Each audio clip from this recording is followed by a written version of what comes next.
بسم اللہ الرحمن الرحیم، السلام علیکم۔ میں گوہر بٹ سیاستہ کے پلیٹ فارم سے آپ کی خدمت میں حاضر ہوں۔ سب سے پہلے درخواست ہے کہ چینل کو سبسکرائب کر لیں اور بیل آئیکن ضرور دبا دیں تاکہ آپ تک میرا ولاگ بر وقت پہنچ سکے۔ خبر یہ ہے کہ 2 منٹ 18 سیکنڈ والی ویڈیوز ہیں، ایک ویڈیو نہیں ہے۔ عمران خان کے ساتھی بھی اس حمام کے اندر ننگے نکلے ہیں۔ یہ سارا معاملہ کیا ہے اس پر میں بات کروں گا، لیکن اس سے پہلے میں آپ کو یہ یاد دلانا چاہتا ہوں کہ آج پاکستان کی تاریخ کا وہ سیاہ دن ہے جس کی سیاہی ہمارے مقدروں کا حصہ بن کے رہ گئی ہے۔ وہ سیاہی مٹن دا نا نہیں لے رہی، وہ تاریکی مکدی نہیں پئی، اور کالی رات جڑی ہے وہ مکن دا نا نہیں لے رہی۔ وہ رات کیا تھی؟ وہ 5 جولائی 1977 کو جو اس ملک کے آئین کے اوپر شب خون مارا جنرل ضیاء الحق نے، اس کے نتیجے میں پاکستان کے اندر نہ صرف یہ کہ امریکی اثر و رسوخ بڑھا، بلکہ اس کے ساتھ ساتھ جو فوجی بعد میں چاہے وہ پرویز مشرف کی صورت میں ہوں یا ادروائز جو فوجی آتے اور جاتے رہے جرنیل، انہوں سارے عادت پہ گئی کہ پائن آئین تے کوئی شے ہی نہیں گئی، چونکہ پرے رکھ دیو۔ یہ معاملہ جو ہے وہ جاری و ساری رہا۔ اب جنرل قمر جاوید باجوہ صاحب کہتے ہیں کہ ہمارا سیاست سے کوئی تعلق نہیں ہے، ہم اے پولیٹیکل ہو گئے ہیں اور ہم نیوٹرل ہو گئے ہیں، تو ان کی بات پر یقین کر لیتے ہیں۔ کوئی چانس ملنا چاہیے، ظاہر ہے اگر وہ نہ بھی کہتے اسی انہوں نے پہلے کی کر لیا، ٹھیک ہے۔ ابھی وہ کہہ رہے ہیں تو مان لینی چاہیے گل، لیکن دیکھتے ہیں ہوئے ہیں کہ نہیں ہوئے۔ کافی حد تک ویسے شواہد ایسے مل رہے ہیں، خاص طور پہ ضمنی انتخاب جو ہو رہا ہے اس میں میں نے اپنے طور پہ چیک کیا، مجھے کوئی ایک ایسا شخصیت نہیں ملی جس نے کہا ہو کہ جناب ادھروں فون آیا سی، وہ فرشتیاں دے فون آئے سن، یا کوئی خلائی مخلوق آئی سی، یا محکمہ زراعت آیا سی۔ اس طرح کا کوئی جملہ، کوئی گفتگو میں نے یہ جو ہے PP 158 اور PP 167 ان دونوں کے اندر تو کم از کم میں نے نہ سنا نہ مجھے کسی نے بتایا۔ یہ میری اپنی جو ہے اس وقت تک کی انفارمیشن وہ ہے، لیکن میں جنرل ضیاء کی جو پھیلائی ہوئی تحریکی ہے اس کی طرف میں آنا چاہتا ہوں۔ دیکھیں، جنرل ضیاء الحق نے پاکستان کا آئین توڑا۔ یہ پہلا متفقہ آئین تھا جو پاکستان بننے کے بعد ہم جس کو سارے لوگوں کو ملا جلا کے کسی طریقے نال بھٹو صاحب نے اپنی جو بھی ان کی شخصیت کا سحر تھا اس کو استعمال کیا۔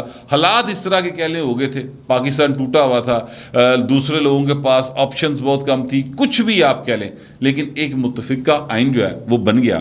جنرل ضیاء صاحب نے سر اس آئین کو توڑ دیا۔ 5 جولائی کی رات، یعنی 4 اور 5 جولائی کی رات چیزیں جو ہیں وہ بالکل سیٹل ڈاؤن ہونے جا رہی تھی، اور معاہدہ تقریباً وربلی ہو گیا تھا، صرف اس کو ریٹن شیپ میں لانا تھا۔ اور اسحاق خان جو اس وقت اسٹیبلشمنٹ ڈویژن کے سیکرٹری تھے، انہوں نے کہا کہ جی رات ہو گئی ہے تو سر کل معاہدہ لے لینے ہیں، اور پھر وہ انہوں نے کل دوبارہ نہیں آئی پائے، کیونکہ انہوں نے جا کے اگے اطلاع کر دی جنرل ضیاء نے، اور جنرل ضیاء نے مارشل لا لگا دیا، کیونکہ اگر وہ معاہدہ ہو جاتا تو پھر ظاہر ہے کہ جو ایک ملک کے اندر ایک سیاسی ماحول خراب تھا اس نے ٹھیک ہو جانا تھا۔ جنرل ضیاء نے سر اس کے بعد جو کیا وہ دوسرا ظلم جو کیا، وہ ظلم یہ کیا اس نے کہ جناب اس نے ذوالفقار علی بھٹو کو پھانسی لگا دیا۔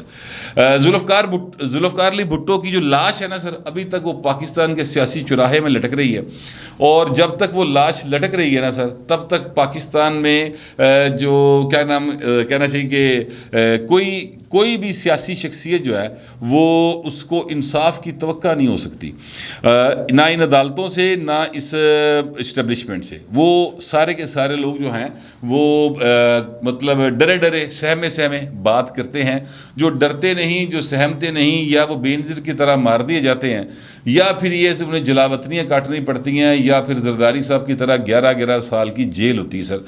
بچے جو ہیں وہ اپنے باپ کی شفقت سے محروم رہتے ہوئے جوان ہو جاتے ہیں، جس طرح بلاول ہوا، جس طرح بختاور ہوئی، جس طرح آصفہ ہوئی، یا پھر جوان بیٹیوں کو اپنے باپ کے ساتھ آ کے جیل کاٹنا پڑتی ہے، جیسے مریم نواز شریف صاحبہ جو ہیں وہ نواز شریف کے ساتھ آ کر جیل کاٹی۔ یہ حالات ہیں سر اس پاکستان کے اور اس ملک کے اندر۔ یہ سب کچھ کرنے والا جو ہے نا وہ جنرل ضیاء ہے۔ اس نے اس کے بعد تیسرا ظلم یہ کیا کہ پاکستان کو افغانستان کی ایک ایسی جنگ میں دھکیل دیا جس کا پاکستان سے کوئی تعلق نہیں تھا، پر پائے ڈالراں دی چھنکار جڑی ہے نا، بہت میں کہنا خوشبو بڑی آندی ڈالراں چوں، انہاں ڈالراں دی خوشبو جڑی ہے نا پتہ نہیں کتے لائی جاندی ہے۔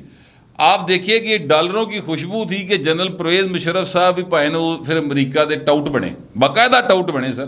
اپنی کتاب میں لکھا میں نے بندے کہتا ہے میں بندے دیتے امریکہ نو، مفت نہیں دیتے، پیسے لے کے دیتے۔ آپ اندازہ لگائیں کس کلاس کی جو ہے نا ان کے اندر کیا کہنا چاہیے ایسے لوگوں کے اندر جو آئین توڑتے ہیں بے شرمی موجود ہوتی ہے. پھر جنرل ضیاء صاحب نے اس جنگ میں دھکیلا سر, آج تک پاکستان اس جنگ سے واپس نہیں آ سکا. یہ جو آپ کو ٹی ٹی پی نظر آتی ہے, جو آپ کو وہاں پر افغانستان کے اندر انریسٹ نظر آتا ہے, جو پاکستان کے ناردرن ایریاز میں نظر آتا ہے, اور جو یہاں پر ایک پورا آپ کو انتہا پسندی محسوس ہوتی ہے, مذہبی انتہا پسندی, سب جنرل ضیاء کی پیداوار ہے سر.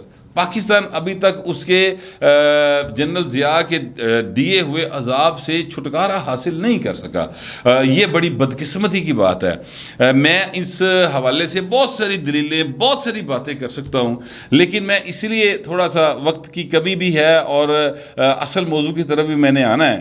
مگر میں آپ سے یہ ضرور عرض کروں کہ جنرل ضیاء جو ہے وہ اس پاکستان کے لیے, ہمارے ملک کے لیے, اس ملک کے لوگوں کے لیے وہ عذاب ہے جس کو ختم کرنا, جس کی باقیات کو ختم کرنا. اور یہ یاد رکھیے گا, یہ باقیات کسی شخصیت میں زندہ نہیں ہے. یہ کوئی لوگ کہتے ہیں جی نواز شریف جو ہے وہ اس کا بیٹا بنا ہوا تھا. وہ نواز شریف جس قسم کا بیٹا تھا پائن وہ انہیں دستا, جس لیے انہیں باقاعدہ طور پر رجسٹرس دی کہ جناب آپ آئین نہیں توڑ سکتے, یہ وزیر اعظم کے اختیارات ہیں. تو سر وہ اس نے بتا دیا کہ میں جنرل ضیاء دے نقش قدم تے نہیں ہاں. ٹھیک ہے, تو یہ ایکچولی ایک مائنڈ سیٹ ہے جس کو شکست دینی ہے.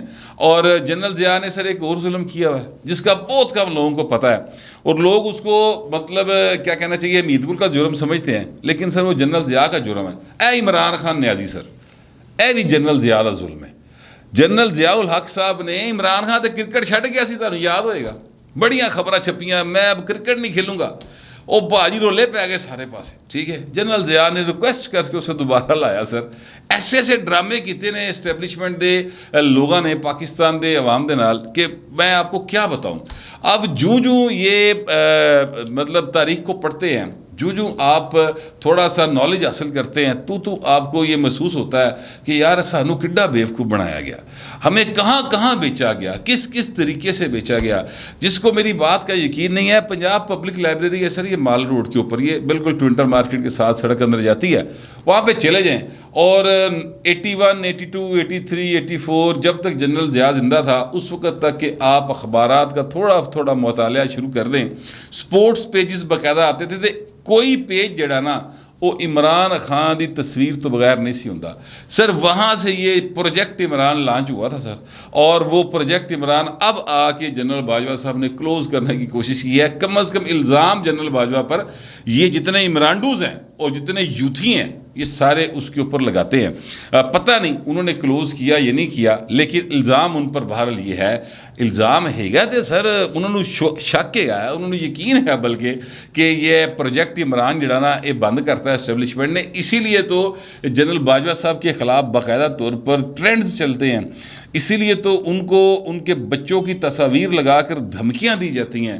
یہ اتنے جو ہے نا اپنے گملوں میں جو یہ پودے اگائے تھے سر, وہ سر تہاڈا گملہ پاڑ کے نہ باہر آ گئے. برائے مہربانی گملوں میں پودے اگانا چھوڑ دیں, اور جو بندہ اپنے ایک نیچرل پروسیس کے ساتھ پولیٹیکلی گرو کر رہا ہوتا ہے اس کو روکنے کی کوشش نہ کریں. سر میرا کم از کم یہی خیال ہے, مشورہ بھی یہی ہے اس ملک کے ارباب اختیار سے.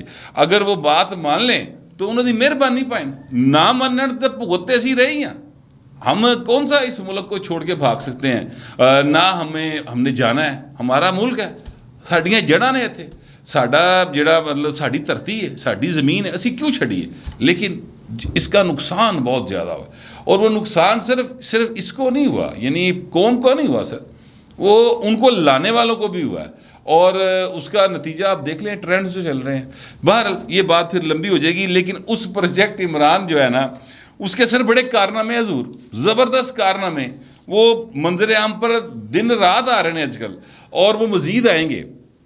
اب ظاہر ہے کہ یہ جو آڈیو ٹیپس آ رہی ہیں, جو ویڈیو ٹیپس آ رہی ہیں, یہ سر میں تو ریکارڈ کر نہیں رہا, نہ ہی جو ہے یہ مطلب ہے کہ کوئی عام آدمی ریکارڈ کر رہا ہے. یہ یا تو وہ ریکارڈ کر رہا ہے جو کیا اس کو کہتے ہیں وہاں پر موجود ہے, ٹھیک ہے, یا پھر خفیہ کیمرے ریکارڈ کر رہے ہیں, یا پھر جنہوں نے ٹیلی فون بھاویں سیکیور لائن ہوئے وہ کانٹی پان کی سہولت حاصل ہے سر, ٹھیک ہے, وہ اور تو کوئی نہیں کر سکتا. اب یہ کون لوگ ہو سکتے ہیں؟ میں نے کل بھی ایک اپنی ویڈیو میں یہ بتایا تھا کہ آئی بی جو ہے اس کے پاس یہ فیسلٹی بڑی پرانی موجود ہے, آئی ایس آئی کے پاس بھی ہے, آئی بی کے پاس بھی ہے. ویسے تو یہ فیسلٹی آج کل آپ کو وہ جو ہے کیا اس کو کہتے ہیں ایک ایپ 2 نمبر سا بنا, ویسے میں آپ کو اگر کوئی نوجوان لڑکے لڑکیاں دیکھ رہے ہیں تو خدا دا واسطہ جی اس ایپ نو ڈاؤن لوڈ نہ کرنا, ورنہ وہ سارے کا سارا آپ کا ڈیٹا لے جائیں گے اور پھر آپ بلیک میل ہوں گے. آپ کے فون کے اندر جو کچھ ہوگا وہ سارا لے جائیں گے. وہ آپ کو بتا رہے ہیں اس ایپ میں اکثر یہ ایڈ آتا ہے کہ جناب آپ یوں کریں کہ اگر آپ جاننا چاہتے ہیں کہ آپ کی ڈارلنگ یا آپ کا جانو اس وقت کہاں پر موجود ہے تو آپ یہ ایپ ڈاؤن لوڈ کریں, وہاں پر اس کا نمبر ڈالیں, ساری ڈیٹیل آ جائے گی, کتنے کتنے پھردہ پہ ہے, اس نے کس کس سے کتنی کتنی دیر بات کی ہے, واٹس ایپ کی ساری ڈیٹیل آپ کے پاس آ جائے گی. یہ وہ آپ کو اس اشتہار میں ایڈ میں بتایا جاتا ہے. یہ اکثر جو ریلز بنی ہوئی ہیں فیس بک کے اوپر یا جو شارٹس بنے ہوئے ہیں یوٹیوب کے اوپر, وہاں پر لوگوں نے بنا کے اس کو ڈالا ہوا ہے. سر جھوٹو جھوٹ چتالی ہے. جو واٹس ایپ ہے سر اس کے اندر کانٹی کوئی نہیں پا سکتا. اسی طرح سگنل ہے, اس طرح ایک دو اور ہیں ان کے اندر کانٹی نہیں پہندی پائیں. وہ آپ خود ہی کریں گے, اسکرین ریکارڈنگ کریں گے تو کریں گے, ورنہ کوئی نہیں کر سکتا. تو لہٰذا نوجوان بچے بچیوں اور وہ جو معصوم سادہ لو دیہاتی ہیں نا سر, شہری ہیں, ان کو میں یہ پیغام دینا چاہتا تھا. خیر اب سر بات یہ ہے کہ یہ جو ہے نا اپنا حامد میر صاحب یہ کہتے ہیں کہ ویڈیو ایک نہیں کی پائیں, ویڈیو کئی ہی ہیں کہتے ہیں, اور آڈیو بھی ہیں تو ویڈیو بھی ہیں. آڈیو تو آ رہی ہیں, وہ جو کیا اس کو کہتے ہیں اپنا وہ جو بشرا بی بی ہے اس کی ایک آڈیو لیک ہوئی ہے کہ وہ جناب ڈاکٹر ارسلان وہ کہہ رہی ہے کہ کیسے غداری کے سرٹیفکیٹ تم نے بانٹنے ہیں. اچھا اس کا انکار نہیں کرتی شیریں مزاری, بالکل نہیں کرتی. وہ کہتی ہے دسو لائن سیکیور سی پرائم منسٹر دے گھر دی, اس چ کانٹی کنے ماری. واہ جی واہ, کمال ہو گیا. یعنی وہ یہ تسلیم کر رہی ہیں کہ آہو پھر کیتا ہے اے پنکی پیرنی نے ٹرینڈ چلوائے نے, یعنی وہ ہتھی پنکی پیرنی نو غداری دے مقدمے پھنسانا چاہتی ہیں. ٹھیک ہے, کم از کم مجھے ایسا ہی محسوس ہوا ہے. اچھا لیکن ساتھ ہی ساتھ شہباز گل صاحب وہ فرماتے ہیں کہ جی یہ آڈیو جعلی ہے, یہ پنکی پیرنی کی آواز نہیں ہے. وہ یہ کہہ رہے ہیں, یعنی بشرا بیگم کی آواز نہیں, پنکی پیرنی میں طنز نہیں کہہ رہا, یہ ایکچولی ان کا نک نیم ہے. جب انہوں نے عمران خان صاحب سے شادی نہیں بھی کی تھی تب بھی ان کو لوگ اسی نام سے پکارتے تھے. اس لیے میں کہہ رہا ہوں میں کسی بھی خاتون کا نام سر یا ان کا تمسخر اڑانے کے حق میں نہیں. وہ ان کا نام ہے, میرے منہ پہ چڑھا ہوا ہے, اس لیے میں کہہ رہا ہوں. تو وہ یہ کہتے ہیں جی وہ ان کی آڈیو نہیں, ان کے اس موقف میں واضح تضاد ہے پی ٹی آئی کے. اب جو نئی میں نے آپ کو آگاہی دی ہے کہ جناب یہ ایک ویڈیو نہیں سر 2 منٹ 18 سیکنڈ والی, یہ اس حمام میں عمران خان کے ساتھی بھی بہت زیادہ ننگے ہیں. یہ حامد میر صاحب بڑے معروف صحافی ہیں, انہوں نے یہ انکشاف کیا. وہ کہتے ہیں جی میں نے ایسی ویڈیوز دیکھی ہیں باقاعدہ طور پر مجھے دکھائی گئی ہیں جو اگر میں آپ کو دے بھی دوں تو سر وہ ویڈیوز آپ ٹی وی پر نہیں چلا سکتے کیونکہ وہ چلانے کے قابل نہیں ہیں. اب اس بات کی آگے انہوں نے کوئی حامد میر صاحب نے نا تشریح نہیں کی کہ وہ مطلب اس میں کوئی مغلظات بکی جا رہی ہیں, کوئی ایک دوجے نو جتی ہو رہے ہیں, کیا کس قسم کی ہے, یا کوئی ایک غیر اخلاقی ویڈیو ہے.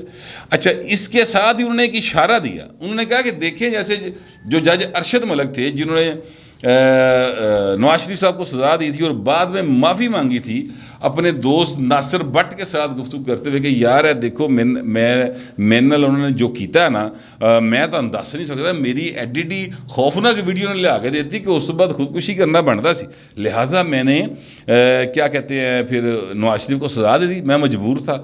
یہ بات اس ٹوٹل وہ جو مریم نواز شریف صاحبہ نے پوری پریس کانفرنس کی تھی, میں نے خود بطور رپورٹر اس کو کور کیا ہوا ہے, اس کا لبے لباب یہ تھا.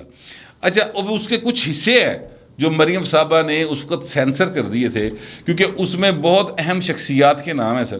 وہ اہم شخصیات آج بھی حاضر سروس ہے, اس کر کے نہ مریم نہ لیندی تھے نہ میں لینے نے, ویسے مجھے ان کے ناموں کا پتہ ہے. اچھا میں آپ سے یہ عرض کرنا چاہتا ہوں کہ یہ انہوں نے حوالہ دیا کہ یہ جج ارشد ملک کی جیسے ویڈیو آ گئی لیکن آپ ٹی وی پر نہیں چلا سکے. اسی طرح وہ کہتے ہیں کہ یہ ویڈیو آ گئی تھی, ویڈیوز ہیں مگر آپ چلا نہیں سکیں گے. اب جج ارشد ملک کی سر 2 ویڈیوز آئی تھی, ایک ویڈیو وہ آئی تھی جو مریم نواز شریف صاحبہ نے پریس کانفرنس کر کے باقاعدہ چلا کے سارے صحافیوں کو سنائی تھی، وہ تو لائیو چلی گئی تھی، اس کو تو کٹ کوئی نہیں کر سکا تھا، وہ لائیو چلی گئی تھی، اس کے بعد وہ نہیں چلی، یہ بات بھی درست ہے۔ لیکن دوسری ویڈیو جو تھی ارشد ملک کی، جس کو دکھا کر انہیں بلیک میل کیا گیا تھا، وہ سر مارکیٹ نہیں ہوئی ابھی تک، نہ وہ کسی کے پاس ہے، لہٰذا اس کی تو کم از کم یہ بات نہیں ہو سکتی، کیونکہ وہ انتہائی غیر اخلاقی ویڈیو تھی، اور جج ارشد ملک خود اس بات کا اعتراف کر رہے ہیں اس ویڈیو کے اندر۔ تو اب حامد میر صاحب کی اگر بات کو میں کل ملا کے دیکھوں تو یہ دوسری والی ویڈیو ہو سکتی ہے غیر اخلاقی، اور ظاہر ہے اس میں اعترافات تو نہیں ہو سکتے کہ وہ کیا ان کے ساتھی کیا پی ٹی کے رہنما کیا اعتراف کر رہے ہوں گے، میکسیمم کیا اعتراف کر رہے ہوں گے، انہوں نے اعتراف نال فرق تو کوئی نہیں پیندا، غیر اخلاقی ہی ویڈیو ہو سکتی ہیں جو حامد میر صاحب کہہ رہے ہیں کہ سامنے نہیں لائی جا سکتی۔ اب جج ارشد ملک کے کیس کے اندر سر سپریم کورٹ نے یا عدالت نے ایک فیصلہ دیا ہوا ہے، ہاں سپریم کورٹ نے فیصلہ دیا ہے، سپریم کورٹ نے یہ کہا ہے 21 نکات ہیں جو انہوں نے واضح کیے ہیں کہ اگر کوئی آڈیو یا ویڈیو ہو تو اس کے لیے کیا کیا لوازمات ضروری ہیں۔ ایک تو انہوں نے کہا کہ جنہیں بنائی ہوئے گی وہ منظر عام تے آ کے دسے گا کہ جناب میں بنائی اے ویڈیو، فلانا کمرہ، فلانا ہوٹل، فلانی تھان دے اتے ایسے رنگ دے کپڑے، اتنے بجے میں گیا، میں نے چھپ کر اس طرح دروازے میں سے یا چور کیمرے کے ذریعے کسی طریقے سے میں نے یہ ٹیپنگ کی ہے سر، ٹھیک ہے۔ یہ ایک بندہ کوئی بھی اے بی سی جو بنائے وہ سامنے آنا لازمی۔ دوسرا انہوں نے کہا جی اس کا فرانزک آڈٹ ہونا ضروری ہے کہ اس کا فرانزک آڈٹ کرائیں، پتہ چلے کہ جو اس میں آوازیں ہیں، جو چہرے ہیں، جو چیزیں ہیں وہ ساری انہی کی ہیں جن سے یہ منسوب کی جا رہی ہیں، ٹھیک ہے۔ تو وہ اب سر یہ باقی وہ فرانزک آڈٹ ہو جائے گا، باقی شرائط شروط بھی میرا خیال ہے کہ وہ پوری ہو جائیں گی کہ ٹرانسکرپشن جو ہے عدالت میں پیش کی جائے، اس میں کوئی مسئلہ نہیں ہے، یہ سارا کچھ ہو جائے گا۔ ایک شرط بڑی اوکھی بہو جی، اور وہ شرط یہ ہے کہ جناب یہ جس نے ٹیپ کی ہے وہ سامنے آئے۔ سر وہ کیسے سامنے آئے؟ میں عرض یہ ہے کہ وہ کیویں سامنے آئے؟ وہ سامنے نہیں آ سکتا جس نے بھی کی ہوگی۔ ہاں اگر کوئی پرائیویٹ بندہ ہو اور اس کو بہت غصہ ہو عمران خان کے اوپر، تو پھر وہ آگے کہہ سکتا ہے کہ ہاں جناب میں عمران خان دے نال سا اے حرکتاں کر رہے تھے، میں ٹیپ کر لی، پھر تو کوئی ہو سکتا ہے۔ لیکن جن کی طرف اشارہ ہے وہ تو کبھی سامنے آئے ہی نہیں، انہوں نے تو خلائی مخلوق کہی ہے اس کر کے چاہتا ہے کہ وہ سامنے نہیں آتے۔ تو یہ ایک وہ شرط ہے جس کی وجہ سے یہ ویڈیوز نہیں آ سکتی۔ اگر آ بھی جائیں تو یہ صرف میڈیا ٹرائل ہوگا سر۔ میں کئی بار کہہ چکا ہوں کہ عدالت نے جو پیرامیٹرز طے کیے ہیں سپریم کورٹ آف پاکستان نے، اس کے تحت تو صرف میڈیا کھیلا جا سکتا ہے۔ اس میں صرف سیاسی مخالفین کی کیا کہنا چاہیے ایک تضحیق کی جا سکتی ہے، اس میں ایک دوسرے پر کیچڑ اچھالا جا سکتا ہے اس طرح کی آڈیوز اور ویڈیوز لا کر۔ اس میں سر یہ نہیں ہو سکتا کہ آپ ان کی عدالتی جو ہے نا کیا کہتے ہیں ٹرائل کریں، کیونکہ پیرامیٹرز بڑے سخت ہیں سر جو لاگو کی گئے ہیں۔ سب سے اہم شرط بندہ سامنے آوے پائیں جن نے ٹیپ کی تھی۔ اب کون مانے گا کہ جناب یہ جو پرائم منسٹر آف پاکستان تھا اس وقت، اس کی سیکیور لائن جو ہے، جو کہ اس کی بیوی کسی سے بھی بات کر رہی ہے، وہ کانٹی اسی پائی سی پائیں، کون مانے گا یہ بات؟ نہیں مان سکتے، کیونکہ آرٹیکل 14 سامنے کھلوتا پائیں، سزا بھی پئی ہے۔ ہو سکتا ہے کہ کسی کو قربانی کا بکرا بنا دیا جائے، اگر وہ قربانی کا بکرا تیار ہو گیا تو پھر تو سر پنکی پیر نہیں گئی اور عمران خان بھی گیا، غداری کا پرچہ پکا ٹھک کر کے بجے گا آگے سر۔ لیکن اگر ایسا نہیں ہے اور کوئی بندہ قربانی کا بکرا بنانا بھی نہیں ہے، تو پھر سر انہوں نے صرف میڈیا ٹرائل ہوں گے، اور جیسے میں بات کر رہا ہوں اس طرح اور لوگ باتیں کریں گے، گل کہندی تو من منہ کڈ میں تینوں پنڈوں کڈنی ہے، وہ پھر گل ٹردی چلی جائے گی سر، وہ سارے پاسے گھومتی جائے گی، پھر یہ باتیں جو ہیں ان کے بچوں کے ساتھ، ان کی نسلوں کے ساتھ منسوب ہو جائے گی۔ جیسے آصف زرداری صاحب کے ساتھ 10% کا لفظ منسوب ہو گیا سر، جھوٹا ہے یا سچا ہے؟ آج تک 1 روپیہ 1 ٹیڈی پیسہ آصف زرداری کی کرپشن کا کہیں سے برآمد نہیں ہوا، 1 ٹیڈی پیسہ، کوئی کسی جگہ پر ان کے اوپر کوئی الزام سچا ثابت نہیں ہوا، بلکہ جس نے الزام لگائے سیف الرحمان جو اب مریم نواز شریف صاحبہ کا سمدی ہے، وہ سیف الرحمان صاحب نے حامد میر گواہ ہیں سر، میرے ایک دو اور دوست بھی گواہ ہیں، عمر بھٹا صاحب بھی گواہ ہیں، کہ ان کے سامنے پاؤں پڑ کے سیف الرحمان نے معافی مانگی آصف زرداری سے کہ یار مینوں معاف کر دیو بھائی میرے تو غلطی ہو گئی, میرے تے بڑا پریشر سی, اے سارے کیس جھوٹے بنائے میں تاڑے تے, لیکن ان کے نام کے ساتھ ایسے جوڑ دیا گیا اس نام کو کہ سر وہ بھگتنا پہ رہے ہیں. اسی طرح یہ ٹیپاں, 5 کیرٹ والے ہیرے دی انگوٹھی, یہ بنی گالا, یہ منی گالا, یہ گوگی گینگ, یہ سب عمران خان کے نام کے ساتھ جڑ جائیں گے اور جڑے ہوئے ہیں. لیکن اس کا فائدہ کوئی نہیں ہوگا جب تک کہ پراپر ایک صاف شفاف عدالتی ٹرائل کے ذریعے چیزوں کو منطقی انجام تک نہیں پہنچایا جائے گا. ایسا پھر میڈیا کھیڑتے رہو اور قوم جڑی ہے وہ کدی ادھر تکے گی تو کدی ادھر تکے گی, یہی کرتی رہے گی, آئے گا بھی آئے گا, جاوے گا بھی جاوے گا, تے لبے گا کچھ نہیں کسی نے. اس کا کوئی فائدہ نہیں ہوگا. بہرحال اب وہ ویڈیوز موجود ہیں اور میری اپنی اب اس میں اطلاعات یہ ہیں کہ وہ سر وہ ویڈیوز وقتاً فوقتاً اس طرح ہلکیاں ریلیز کیتیاں جانیں. بہت امید ہے کہ عید پر انٹرٹینمنٹ کے لیے کسی ایک ایسے رہنما کی ویڈیو جو ہے وہ ریلیز فرما دی جائے. بہت امکان ہے اس بات کا, لیکن ظاہر ہے جنہوں کو ہے نہیں فیصلے انہوں نے کرنے, میں تو تمہیں صرف مخبری کر سکوں. تو آپ کو میری مخبری پر یا میری گفتگو پر اعتراض ہو یا اتفاق ہو, لکھیے گا ضرور, مگر ذرا تہذیب کے ساتھ. فی الوقت اتنا ہی, ملتے اگلے ویلاگ میں.